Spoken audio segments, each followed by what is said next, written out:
Hey everyone, this is review. Well, it's Review Man, but it's mainly just the guy that created Review Man, Jordan Williams here. I just wanted to take the time to talk about why I haven't really posted up any videos recently, and just kind of how my life is at the moment, and also how I'm going to be doing some more reviews later on in the future. So, here it is. So, I'll start off with just talking about how my life has been going. It's been kind of a little rough at the moment. It's just been, and we all go through this. It's just one of those things where it's like I feel like I'm just in a rut. I feel like I don't know what I want to go for. I feel like I don't know what to do with my life. I feel like I've just been kind of just in this. Man, I don't know. It's just like it's just an ongoing cycle, and it got to the point where I was just I didn't want to eat. I couldn't sleep. I, I, I, I would be crying a whole lot. It was awful, and I don't want to even put that on like my worst enemy or whatever. It was just awful. I mean, I'm doing better now, thanks to a lot of friends, a lot of people, and a lot of my family. Definitely all those people for sure. Um, they helped me through quite a bit. I definitely want to give a shout out to them. Shout out to my family for for always being there for me, for always showing support for me no matter what. I also want to thank Amanda for she helped me through quite a bit this week. Same thing with some other people as well that helped me when I was very very depressed. She helped me quite a bit. Same thing with my friend Jeremy. I like to call him Germ. And also to some people on Twitter that I follow that I consider as friends is Jared Genesis.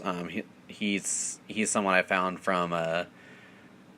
through Dishonored Wolf, and Ware Warrington, who is Sam. He's also like someone I consider one of my favorite people to talk to on Twitter. He's such a good guy.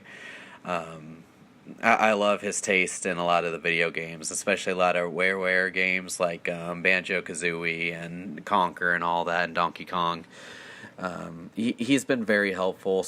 Both him and Jared have been very helpful on Twitter. Whenever I've talked about with them about how I was feeling, they knew how that was, and they kind of shared like some of their feelings too, and I thought that was great. Um, I also want to thank Chris Stuckman. I um I follow him on Patreon, and he's he's a big YouTuber in my eyes, and I think it's great that he actually takes the time to actually reply and look at a lot of followers' like messages and all that. I think that's really cool of him to do that, because I know I'm sure him and a lot of other people are usually busy and all that. So it really meant a lot when I messaged him about I asked him like, how have you ever been in like a rut? Have you ever felt like you just didn't know what to do with your life? And if so, like, what did you do? And he was very nice enough to reply back and gave his advice. So I appreciate all the kind words from you as well, Chris. This just goes out to everyone. Thank you guys so much. Thank you, family. My family. I love you guys so much. And thank you, Amanda, for really being a shoulder to cry on. And Jeremy, thank you so much for letting me text you, especially when it was late at night. And even though you said you didn't know what to say, it meant a lot that you would listen. It really meant a lot. Thank you, Jared, and thank you, Sam, for letting me tweet you guys, and for having the time to talk to me. And Chris, thank you for replying back to when I needed someone to talk to as well, especially someone I fully respect and fully have has inspired me to want to do what I want to do. Well, I guess I can't say what I want to do, but talking about movies is something that I like doing, and even though I don't know if it's something that I could see myself doing in the future, it's still just great to share, what I like about films or, shows or games for that matter. And he's a big inspiration for showing that. But yeah, so I appreciate all those people for helping me, helping me see that I just need to find myself. Keep trying to find what makes me me, what makes me happy, and I hope to keep looking. Now, I said that I'm not exactly seeing myself do this in the future with, film reviews and all that, but it's still something that I consider to do. And talking about that now, I'd like to go ahead and talk about some of the reviews I'll be doing in the future, which I hope to do. I know I didn't really have enough time to be posting up stuff, mainly due to depression and all that, but I'm hoping now that I'm kind of getting my shit together that hopefully I should be able to actually talk about it. So one of them was Courage the Cowardly Dog. I know I kind of was tweeting some teasers about like how I was going to talk about Courage. I was originally going to be doing like a 10 count, like a top 10 Courage the Cowardly Dog episodes, kind of like doing a doing a Phantom Strider kind of feel with it. But I mean, there's just so many great episodes from that show. It's kind of hard to narrow it down to 10.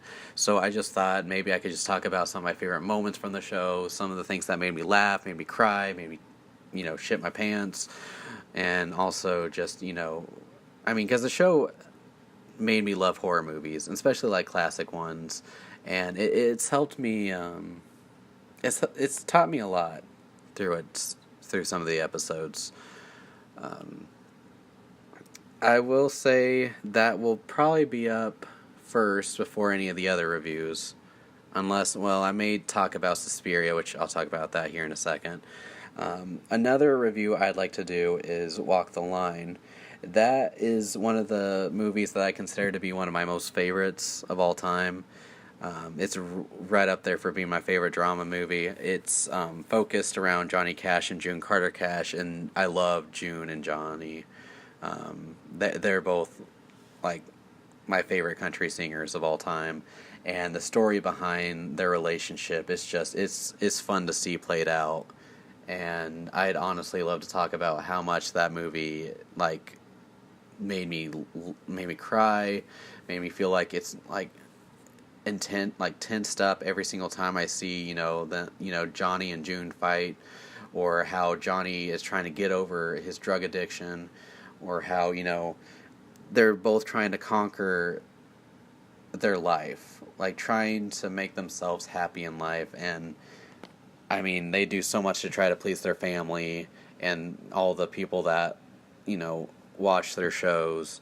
And I mean, sorry, I could go on about talking about that. It's just once when I saw The Star Is Born, it made me like seeing how they showed the whole drug use in that show made me want to talk about Walk the Line, because I felt like Walk the Line was another good film that kind of showed the bad effects of drug use and how how it showed the realistic portion of it. And I felt like Walk the Line did a good job with that.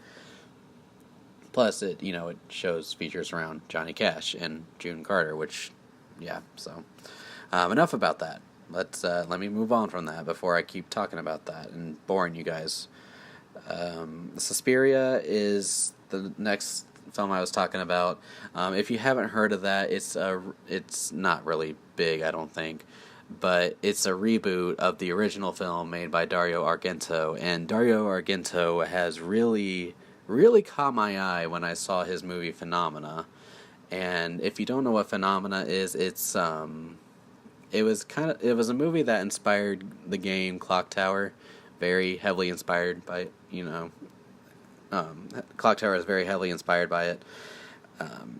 But there's plenty of other films that he has. I think a lot of them are on Shudder, including Phenomena, and it's just one of those, like, he's very artistic with his films, and I love artsy-fartsy films. And Suspiria, this reboot, it wasn't made by Dario, but it's pretty artsy fartsy too, and I honestly felt like it was pretty out there for being very freaky. It's one of those movies that is long, but it's like a fire. It's like it slowly starts burning more and more, but the more it starts burning, the more effective it gets, and it definitely lights up pretty bad towards the end of it, and I enjoyed it.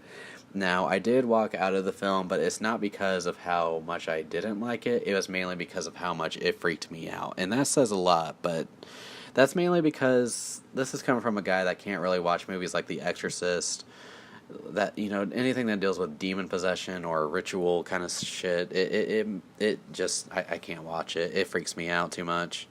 But I recommend it for a lot of horror fans. It's definitely one to go see for sure. So the last thing I'll be talking about is I'll be reviewing Spyro as well. I was a big fan of Spyro growing up. Me and my brother Evan used to play that and like the Crash games all the time. Oh gosh, it brings back the times where we play I remember Ripto's Rage. We had it, and every time we'd fight this certain boss, it'd always freeze up after we beat that boss, and every single time. So we never really got to go further into the game. But we played Year of the Dragon a whole lot, and that had to be my favorite one, in all honesty. That one was so much fun to play. But I also liked, Spyro and Crash and Final Fantasy VIII. Man, I cannot talk. Those were our games to play growing up. For PlayStation-wise, because, there was also Nintendo, and there was a shitload of Nintendo games, but we won't go into that. But yeah, Spyro, I can't wait for that to come out, and I can't wait to talk about it, and, share my thoughts on it. But yeah, I hope I didn't bore you guys with this podcast, and I hope to, have something up soon for you guys. Yeah, and once again, thank you all for watching this, and thank you all for watching my previous videos. I hope to keep making some more, keep my mind occupied, and try to not find it as a chore, because I felt like I kept making myself feel like it was a chore, and it shouldn't. I shouldn't feel like it's a chore. It should feel like, something I want to do, something I enjoy. And I feel like I'll probably go more back into that now that I'm kind of, going at my own pace and not feeling like I gotta rush anything. Plus, I'll be talking about stuff that I enjoyed and all that, so, and I hope that you guys do too. So, that should be it for this podcast. I just wanted to make it mainly to show you guys that I'm here, and that I'll probably make some more videos soon. I don't know when, but soon. And I also just wanted to give a shout out to some of the people I talked about, to let them know that they mean a lot to me, and, I love them all very much. So, yeah, you guys have an awesome day, and please, by all means, if you ever see anyone going through shit, or if you see someone that's trying to message out, really writing out to you, take that as a sign as reaching out for them too. Give them a lending hand. Even if you don't know them, just always ask how they're doing. If they seem like they're having a bad day, ask them how they're doing. Sometimes just knowing that someone cares can change a whole lot for someone's perspective. Alright. That should be it for this podcast. I hope you guys all have a blessed day, and I love you all so very much. You guys have an awesome day. Peace out.